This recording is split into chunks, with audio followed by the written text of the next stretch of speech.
Salam değerli izleyiciler.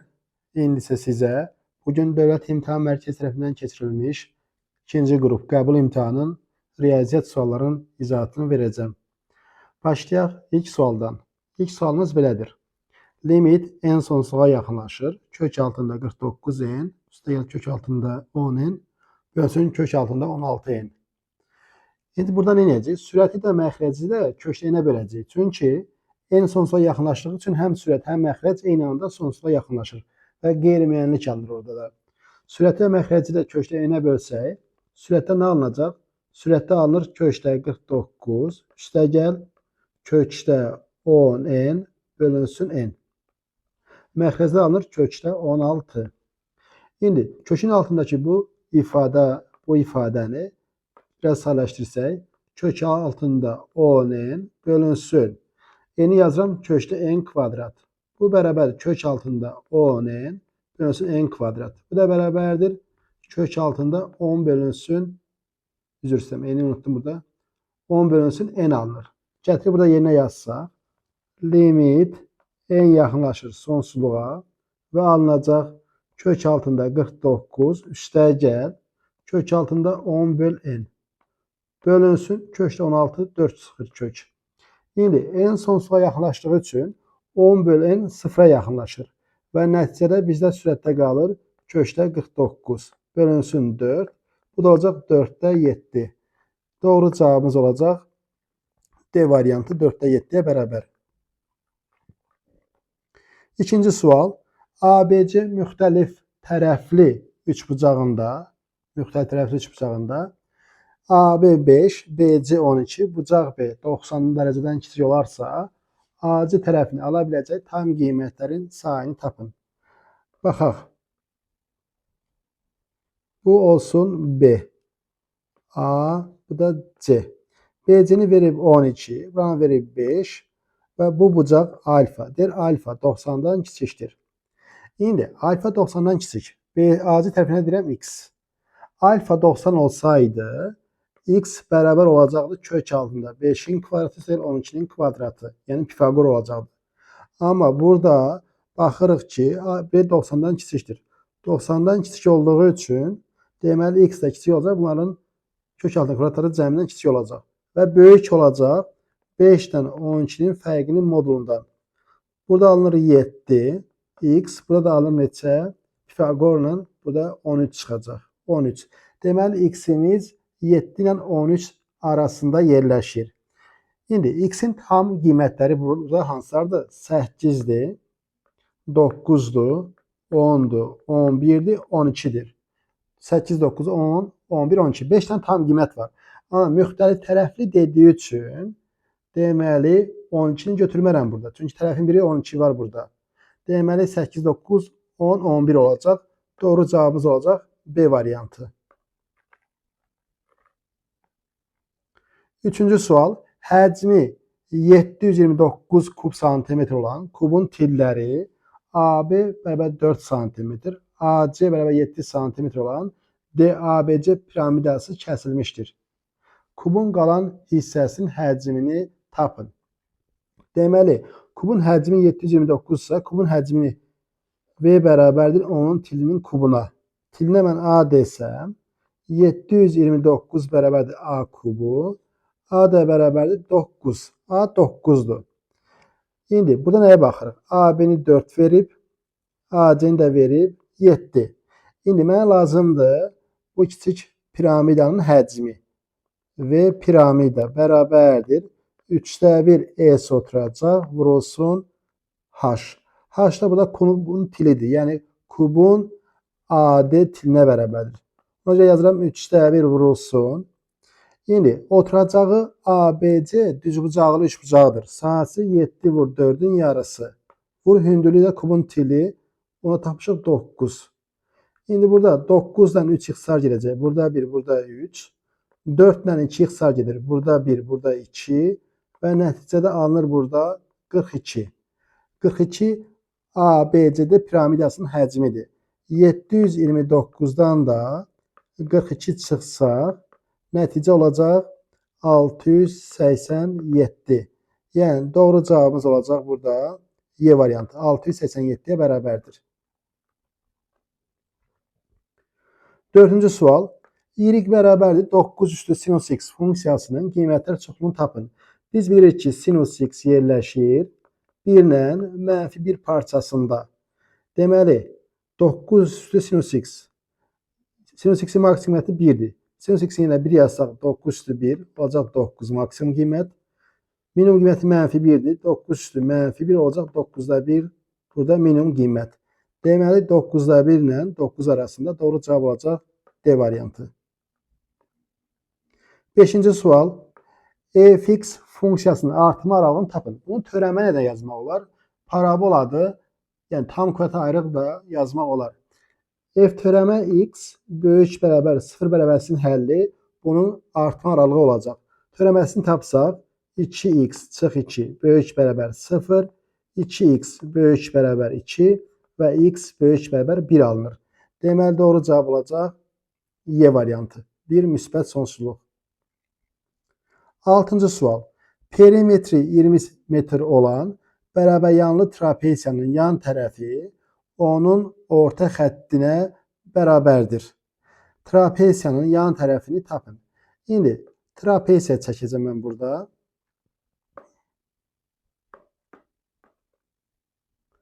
Deməli, bərabər yanlı trapeziyadır. C. Bura A deyirəm, bura B deyirəm. İndi perimetr nə deməkdir? A plus B plus 2C. Bu perimetrdir. Verib 20. İndi deyir ki, yan tərəfi orta xəttə bərabərdir. Yəni demək istəyir ki, C bərabərdir A plus B-nin yarısı. Burada çıxır ki, A plus B bərabərdir 2C. A plus B-nin yerində burada 2C yazsaq, baxın, A plus B, A plus B. 2C yazsaq alınacaq 4C bərabərdir 20'yə. C alınır buradan 5. C'ni tapdıq 5. Bizdən də yan tərəfini soruşduğu üçün doğru cavabımız olacaq burada 5. 7-ci sual. Məktəb olimpiyadasında 200 oğlan və 300 qız iştirak edir. Oğlanlar bütün iştirakçıların neçə faizini təşkil edir? Oğlanlar 200'dür, bütün iştirakçılar hamısı bir yerdə 500'dür. Yəni bizə deyir ki, 200 500'ün neçə faizidir? 200'ü 500'ə bölüb vurmalıyıq 100'ə. 5'də 2 vurulsun 100%. Bu da olacaq 40%. Doğru cavab A variantı. 8-ci sual. Sinus x çıx kosinus x bərabər 0 tənliyini həll edin. Kosinus x'i sağa keçirsək, alınır sinus x bərabər kosinus x-ə. Sinus x kosinus x-ə bərabərcə nə çıxır buradan? Tangens x-imiz 1'dir. Deməli x-imiz bərabərdir. Arc tangens 1 plus pi k. Tangens 1'i alır 45'də. Pi bölü 4 plus pi k. Yəni doğru cavabımız olacaq C variantı. Pi bölü 4 plus pi k. 9-cu sual. A və B-nin hansı qiymətlərində çoxhədlisinin qüvvəti 5'ə bərabər olar? 5'ə bərabər. Deməli, burada nəyə baxırıq? Ən yüksək hədlər hansılardır? Dərəcəsi ən yüksək olan hədlər x-8 var burada. Çıx baxın, qruplaşdırsaq 3x-8 çıx x-8. Sonra yüksək hədd x-6 var. b(x)6 üstəgəl 2x6. Deməli bu yüksək hədlər, yəni dərəcəsi yüksək olan hədlər sıfıra getməlidir. Deməli burada A3'dür. B isə -2 olmalıdır. Bunlar sıfıra getsin. A3 və B -2. Onda dərəcəsi 5 olan hədd qalır burada. Dərəcəsi 5 olan hədd qalır və dərəcə də olur 5. Ona görə doğru cavabımız A3, B -2. Doğru cavab D variantı. 10-cu sual. Tənliklər sistemindən x-y hasilini tapın. İkinci tənliyin hər tərəfini kvadrat yüksəltsək, x kvadrat çıx 2xy üstəgəl y kvadrat bərabərdir 1. Və bundan birinci tənliyi çıxsam, tərəf-tərəfə çıxsam, x kvadratlar sıfıra gələcək. Bunlar da y kvadratlar da sıfıra gələcək. -2xy çıx 6xy bizə verəcək 4xy. Birdən də -47 çıxanda 48 verəcək. X-y də bərabərdir. 48-i 4'ə böləndə 12. Yəni doğru cavabımız olacaq 12'ye bərabər. Yəni C variantı. 11-ci sual. Müstəvidən 8 desimetr məsafədə olan nöqtədən müstəviyə uzunluğu 16 desimetr olan mail çəkilmişdir. Perpendikulyarın mail üzərindəki proyeksiyasını tapın deyir.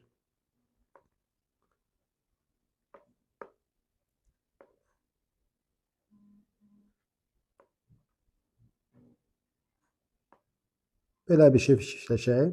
Bu nöqtədir. AC maildir. AH da hündürlükdür.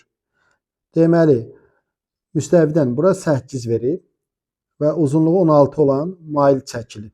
Mail çəkilib və bizə deyir ki, perpendikulyarın, yəni perpendikulyarın mail üzərindəki proyeksiyasını soruşur. Perpendikulyarın. Müstəvidən 8 desimetr olan məsafə olan nöqtədə müstəviyə uzunluğu 16 desimetr olan mail çəkmişdir. Perpendikulyarın mail üzərindəki proyeksiyası. Mən nə edirəm? Burada mən hündürlük çəkirəm. Hündürlük. Bura 90. Yəni bizdən buranı soruşur. X'i soruşur. Bura x isə burada olacaq 16 çıx x. Biz bilirik ki 8-in kvadratı bərabərdir. X vurulsun ümumi hissə. Ümumi hissə də 16-dır. Vur 16. 64 bərabərdir x vur 16-ya və x neçə çıxır burada? X çıxır 4. Doğru cavab olacaq A variantı. Deməli, 12-ci sual. Bowling liqasının oyuncuların nəticəsi və eyni nəticə göstərən oyuncuların sayı cədvəldə göstərilmişdir. Verilmiş nəticələrin medianı ilə modasının fərqini tapın. Modasının fərqi. İndi baxaq. Moda nə deməkdir? Ən çox təkrarlanan deməkdir. Ən çox təkrarlanana baxırıq. Ən çox təkrarlanan burada nədir? Ən çox təkrarlanan burada say olaraq 4 var. Deməli 130. Deməli moda 130-a bərabərdir. Bunu bildik. İndi saya baxaq. Burada 5, 6, 8, 12, 14. Deməli 14 olduğu üçün median düşür 7-ci ilə 8-cinin üzərinə. Yəni bu ikisinin cəminin yarısı olacaq median. Baxırıq, aşağıdan yuxarıya doğru artan sırada yazılıb. Yəni medianı da tapmaq üçün birinci artan sırada yazmaq lazımdır. Deməli 2, 4, 6, 2, 4, 6. 2 ilə 4-ün cəmi 6. Artı baxın, 6 element buradadır. 7, 8-ci element artıq hər ikisi 135'dir. Hər ikisi 135 olduğu üçün elə median 135 olacaq. Median 135 olur. Bizdə də bunların fərqini soruşur. Fərqləri olacaq nə? 5. Doğru cavab Y variantı. 13-cü sual. Ədədi silsilənin ilk 10 həddin cəmi 220-dən böyük, 260-dan isə kiçikdir. Yəni deyir ki, E son 220-dən böyük, amma 260-dan kiçikdir. Bu silsilənin birinci həddi, yəni A1-i bizə verib 7. Bütün hədlərdə natural ədədlər olarsa silsilə fərqini soruşur. D nəyə bərabərdir? İndi baxaq. İlk 10 həddin cəminin üstünü yazıram. A1, A10 bölü 2 vur 10. 260. Hər tərəfi 10'a bölsəm 22. A1 üstə gəl A10 bölü 2 vur üzr istəyirəm 2 26. Hər tərəfi 2'yə vursam 44. A1 üstə gəl A10 o da 2 52. İndi A1'imiz 7'dir. A1'imiz 7 olduğu üçün indi hər tərəfdən burada 7 çıxacaq. Deməli 7 çıxsaq A1 7'dir. A1'dən 7 çıxsa nə alınacaq burada? 37. A1 7'dir. A10 bu da alınır nə? 45. Deməli indi təzədən A10'u mən belə yaza bilərəm də. A10'u yazıram. A1 üstə gəl 9D 45. Təzədən hər tərəfdən mən 7 çıxsam, A1 7'dir axı. 7 çıxanda burada 30, burada 30. 9D 7 çıxanda burada isə alınır 38. Deməli 9D. İndi A1 7'dir və bütün hədlərlə natural olduğu üçün deməli silsilə fərqi də natural olmalıdır. Silsilə fərqi mütləq naturaldır. Silsilə fərqi naturaldırsa 9D də naturaldır. 30 ilə 38 arasında 9-a bölünən ədəd 36-dır. 36. Deməli, D neçədir? D 4-dür. Doğru cavab olacaq C variantı. 13-də doğru cavab C variantında verilib. 14-cü sual. Bərabərsinin ən kiçik həllini tapın. Loqaritm 3 əsasdan x kvadrat plus x plus 3. Kiçik bərabər 2-ni yazıram, loqaritm 3 əsasdan 9 şəklində. Burada nəyə diqqət eləmək lazımdır? Normalda biz deyirik ki, loqaritm 6 ifadə müsbət olmalıdır. İndi bu x kvadrat üstə gəl x plus 3. Bu hər zaman müsbətdir. X-in istənilən qiymətində müsbətdir. A-sı 1-dir, müsbətdir. Diskriminant mənfidir. Hər zaman müsbətdir. Əsas da 3-dür və 1-dən böyükdür. İşarə dəyişməz. Ona görə yazırıq ki, x kvadrat üstə gəl x, üstə gəl 3, kiçik bərabər 9. Yəni x kvadrat üstə gəl x, çıx 6, kiçik bərabər 0. Bunu da belə yazırıq. X plus 3, x çıx 2, kiçik bərabər 0. İndi baxaq, kökün biri 2-dir, digəri də mənfi 3-dür. Hər ikisi də doludur. Mənfi 3 və 2. 2-nin sağında x-in yerinə 3 yazsam müsbət olacaq hər ikisi. Nəticə müsbət. Mənfi 3 ilə 2 arasında x-in yerinə 0 yazsam, biri mənfi, biri müsbət. Hasil mənfi, bu da müsbət. Bizə mənfi lazımdır. Mənfi 3, 2 parçasıdır həll. Ən kiçik tam həll soruşduğu üçün doğru cavabımız mənfi 3-ə bərabərdir. Yəni, doğru cavab Y variantı. 15-ci sual. Kompleks ədədlərin hasını tapın. 3 üstə gəl 2-də 1 i vurulsun 2 çıx 3-də 1 i. Bu bərabərdir. 3 dəfə 2 6 çıxılsın. 3 3-də 1-ə vuranda 1 eləyir. Çıx i. 2-də 1 i-ni 2-yə vuranda i. İndi çıxılsın. 2-də 1 i-ni 3-də 1 i-yə vuranda olacaq 6-da 1 i kvadrat. Burada i'lər islah olunur. I kvadrat mənfi 1 olduğu üçün alınacaq 6 plus 6-da 1. Olacaq 6-da 37. Yəni doğru cavab olacaq A variantı. 16-cı sual. Nöqtələri koordinat başlanğıca nəzərən simmetrik olarsa A və B-ni tapın. Koordinat başlanğıca nəzərən simmetrikdirsə hər ikisi işarəsini dəyişir. Həm x, həm y. Baxırıq. B-də x 2-dir. Deməli, A-dakı x, yəni A mənfi 2 olmalıdır. A-da y 3-dür. Deməli, B-dəki bu B y-dir. B-də olacaq 3-ün əksi, yəni mənfi 3. A mənfi 2-dir. B-də mənfi 3. Doğru cavab D variantı. 17-ci sual. Paraqramın hündürlükləri 6 köşdə 3 və 8. Onlar arasındakı bucaq 60 dərəcədir. Paraqramın sahəsini tapın. İndi paraqram lazımdır mənə.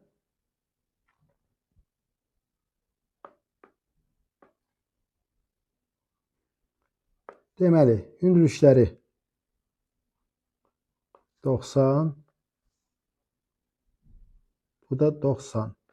İndi biz bilirik ki, paraqramda ən böyük hündürlük, ən kiçik tərəfə çəkilir. Ən böyüyü də burada 6 köşdə 3-dür. 6 köşdə 3 daha böyükdür. Deməli, 6 köşdə 3 buradır. Burada neçədir? Burada 8. Buranı da verib 60 dərəcə. Bura 60 dərəcə. 90-90 olduğu üçün bura olacaq 120 dərəcə. 4 bucağı da 360 olmalıdır. 90-90, 180. İndi bura 120 isə bura olacaq 60 dərəcə. Bura 60. Bura 60-dırsa, bura olacaq 30. Baxırıq. 60-ın qarşısı 6 köşdə 3 verilib. 30-un qarşısı olacaq 6 köşdə 3 köşdə 3-ə biləcəm 6. 30-un qarşısı 6-dırsa 90-ın qarşısı paraqramın böyük tərəfi olacaq. Bunun 2 misli 12. Deməli, paraqramın sahəsi S bərabərdir A vur HA. Deməli, A 12-dir. A-ya çəkilmiş hündürlükdən 8-dir. Vur 8. Nəticə olacaq 96. Doğru cavab C variantı. 18-ci sual.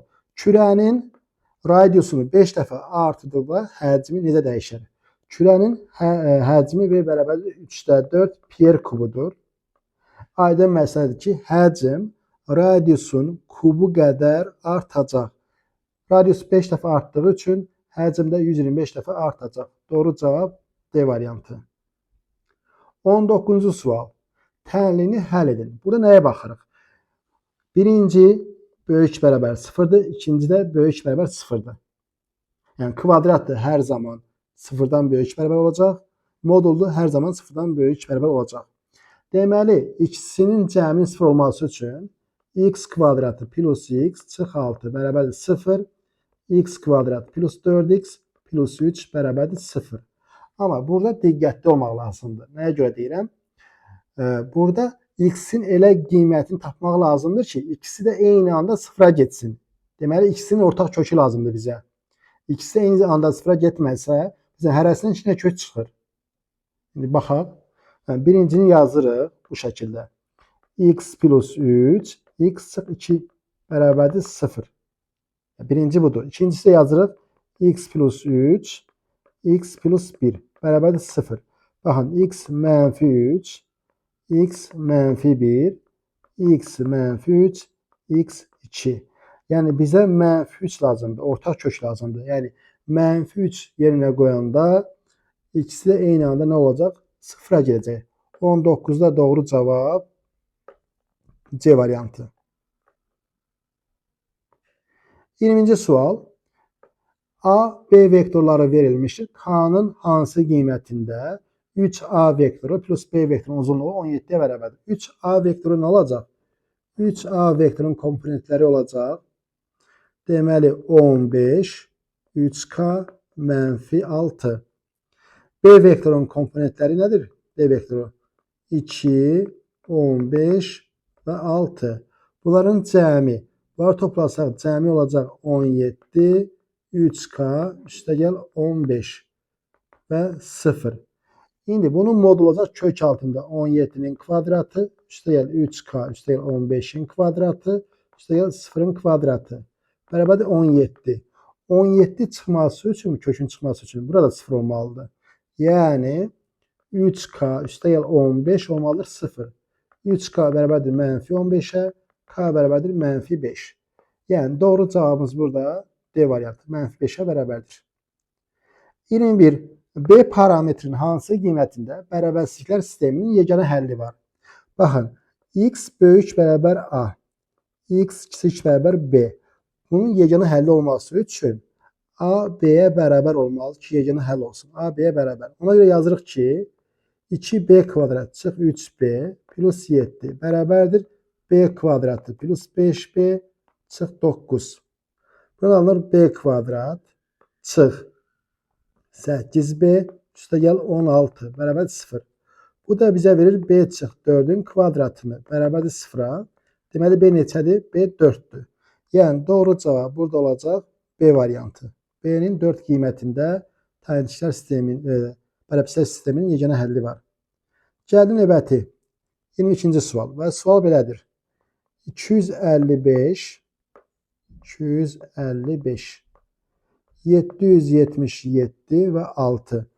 7 rəqəmli ədədinin rəqəmlərin yerini dəyişməklə 6 rəqəmi ilə başlayan neçə müxtəlif 7 rəqəmli ədəd yazmaq olar? Baxın, 6 rəqəmi ilə başlayırsa, deməli, birinci rəqəm 6-dır.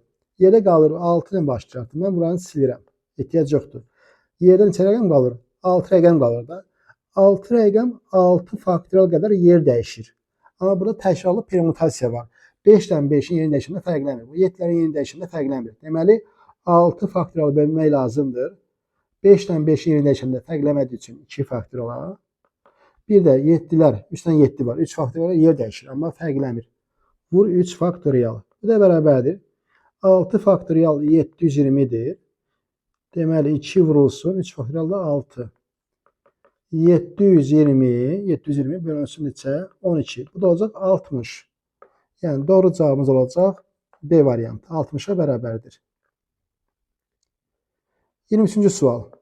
Bizə deyir ki, AB, BC, CD, DA qövsləri 12, 8, 2, 3 nisbətindədir.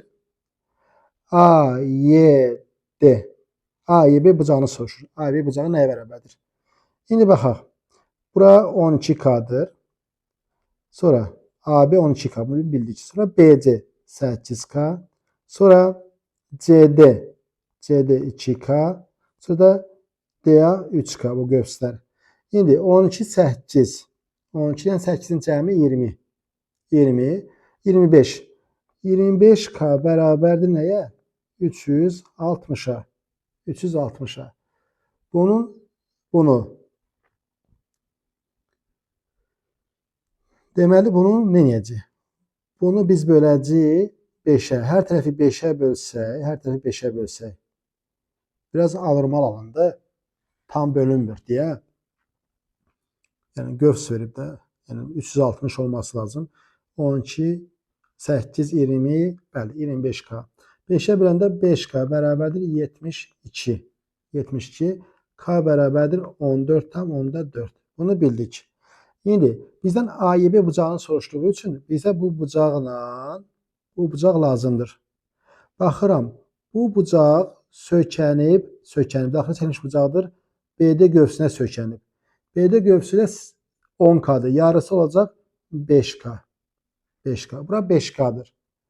İndi bu bucaq isə sökənib CA qövsünə 5K'dır. Olacaq 5K'nın yarısı. 5K'nın yarısı. Bu olacaq 5K'nın yarısı. AB bucağına bir X deyirəm. Deməli X üstəgəl 5K'nın yarısı. Üstəgəl 5K bərabər 180'ə. X üstəgəl 5K'mız neçədir? 72.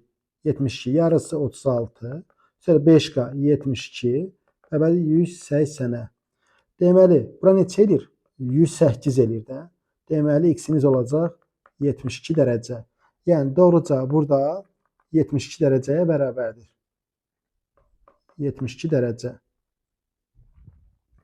24-cü sual. M-in hansı ən kiçik tam qiymətində parabolasının təpə nöqtəsi birinci rübdə yerləşir? İndi parabolasının təpə nöqtəsi MN-dir. M bərabərdir mənfi B bölü 2A. N də bərabərdir 4AC çıx B kvadrat bölü 4A. Təpə nöqtə birinci rübdə yerləşirsə, deməli hər ikisi müsbət olmalıdır. Deməli, təpə nöqtəsinə baxırıq. Apsinə. Mənfi B. B x-in əmsalıdır. 2 vurulsun M çıx 5 bölü 2A. A da 1'dir. Bu müsbət olmalıdır. Bu müsbət. Bunu bildik. Bu müsbət olmalıdır. Buradan da çıxır ki M çıx 5 mənfi olmalıdır. Yəni M 5-dən kiçik olmalıdır. Bunu qırağa qoyaq. İndi keçirik təpə nöqtəsinin ordinatına.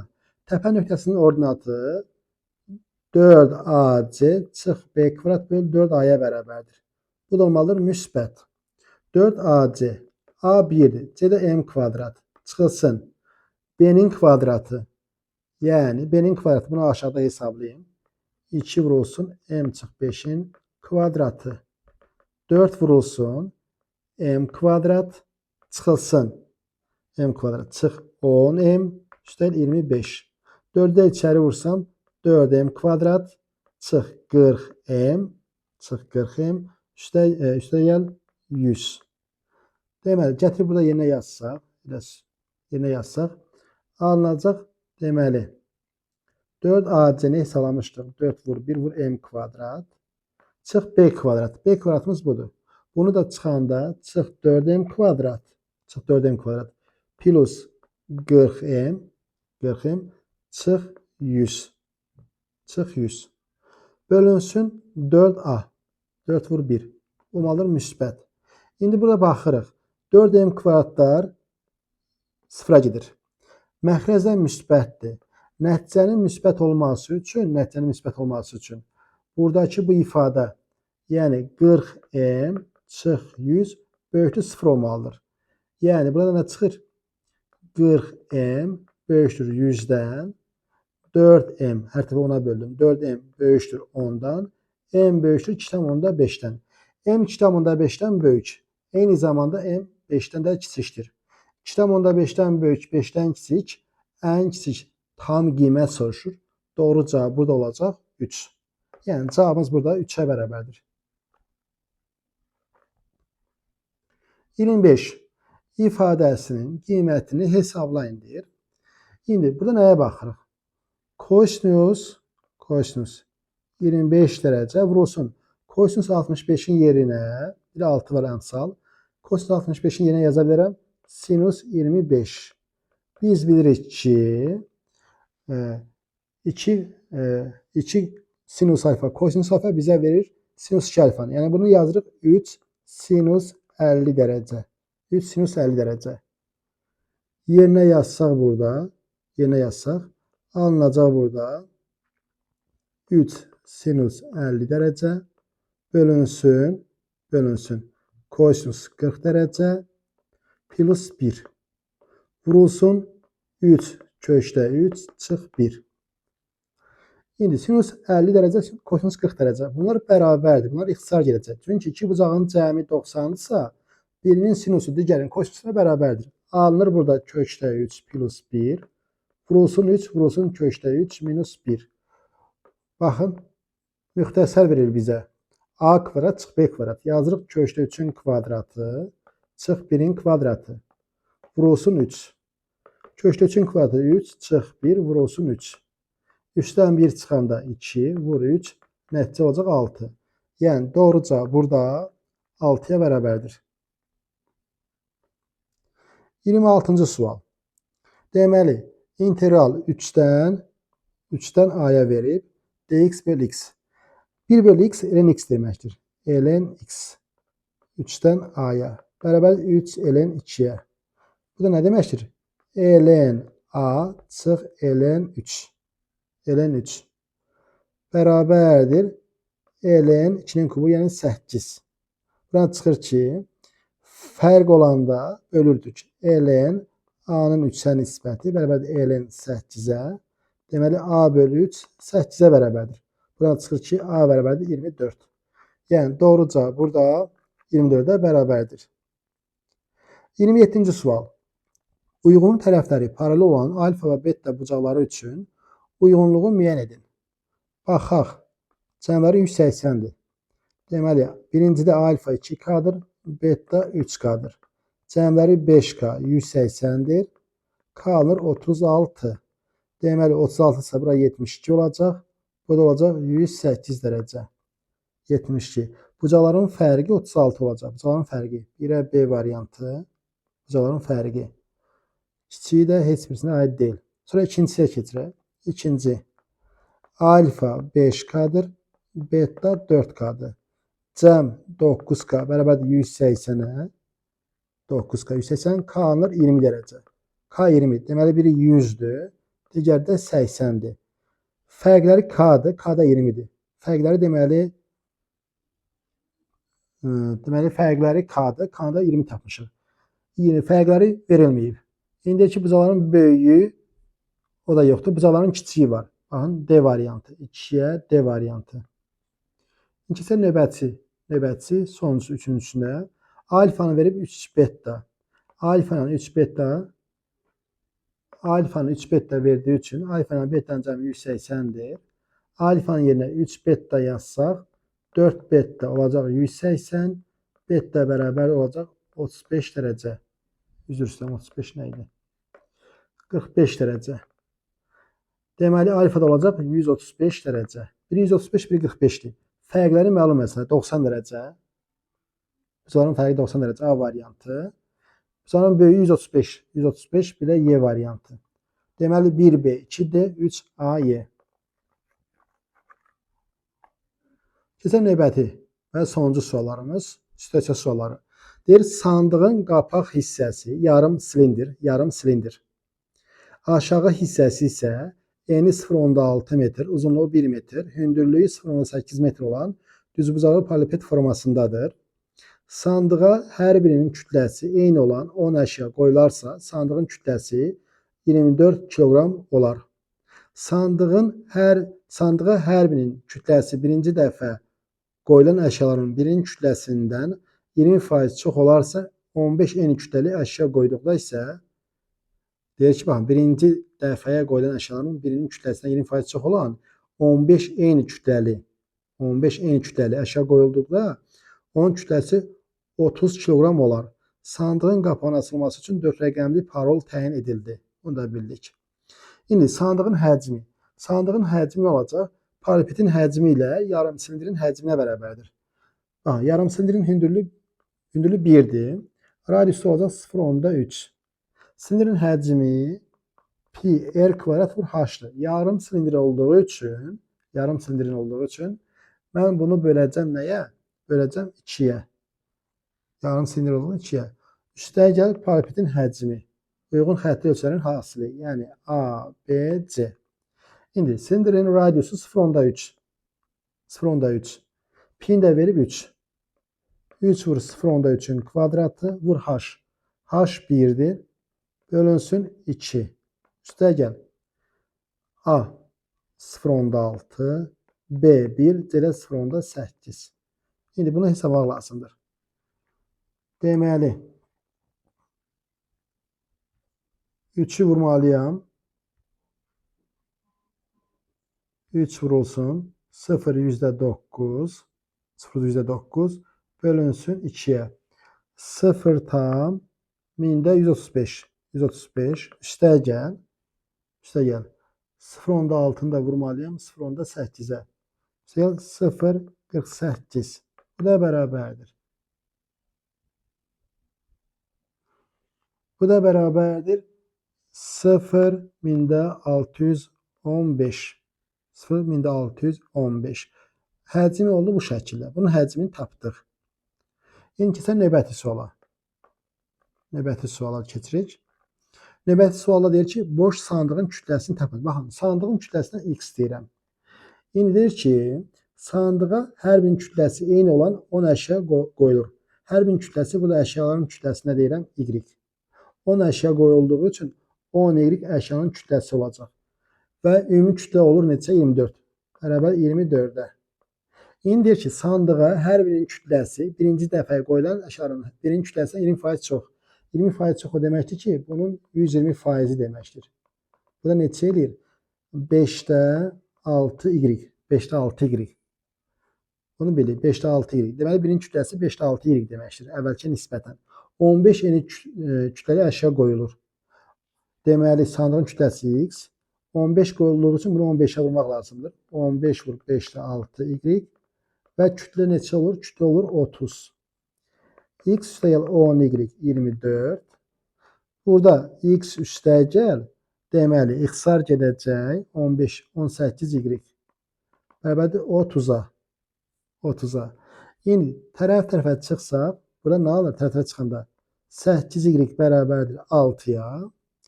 Y bərabərdir nəyə? Y bərabərdir 4'də 3. Yəni y tapdıq 4'də 3. Bizə x lazımdır. Boş sandığın kütləsi lazımdır. Ona görə x üstə gəl. 4'də 3 olduğu üçün 4'də 30. Yəni burada yerinə yazırıq. Bərabərdir 24'ə. X bərabər 4'də 30'u çıxmalıyam. 24'ü yazıram. 4'də 96. Çıx 4'də 30. Bu deyir 4'də 66. 2'yə ixtisar eləsək 33'ün 2'yə nisbəti. Bu deyir 16,5. Deməli, boş sandığın kütləsi 16,5'dir. 16,5 kiloqram. İndi keçək növbəti və sonuncu sual. Sonuncu sual deyir ki, 4 rəqəmli parol təyin edilib, deyir. Sandığın qapağının açılması üçün təyin edilmiş parolun rəqəmlərin müxtəlif olması hadisəsinin ehtimalını tapın. Baxın, 4 rəqəmli paroldursa, bütün mümkün halların sayı, baxın, birinci rəqəmi mən 10 üsulundan seçə bilərəm də. Çünki burada demir ki, yəni, birincisi sıfırdan fərqli olsun. Sadəcə deyir ki, sandığın qapağının açılması üçün 4 rəqəmli parol təyin edildi. İkincisi də 10 üsulundan seçə bilərəm, üçüncüsü də, dördüncüsü də. Bu bütün mümkün halların sayıdır. Amma deyir ki, sandığın qapağının açılması üçün təyin edilmiş parolun rəqəmlərinin müxtəlif olması hadisəsinin ehtimalını tapın. Müxtəlif deyirsə, deməli, birinci 10 üsulundansa, növbətçi 9 üsulundan, bir növbətçi 8 və sonuncusu da 7 üsulundan. Əlverişli halların sayı budur. 10 vur 9 vur 8 vur 7. Bölünsün 10 vur 10 vur 10 vur 10. Onların biri ixtisar gedəcək. Bura eləyir 1000. 1000 də 8'ə ixtisar gedəcək. 125 məxrəcdə 9'da və 7 63. Sualların izahı bu qədər. Kanala abunə olmağı və videoları bəyənməyi unutmayın.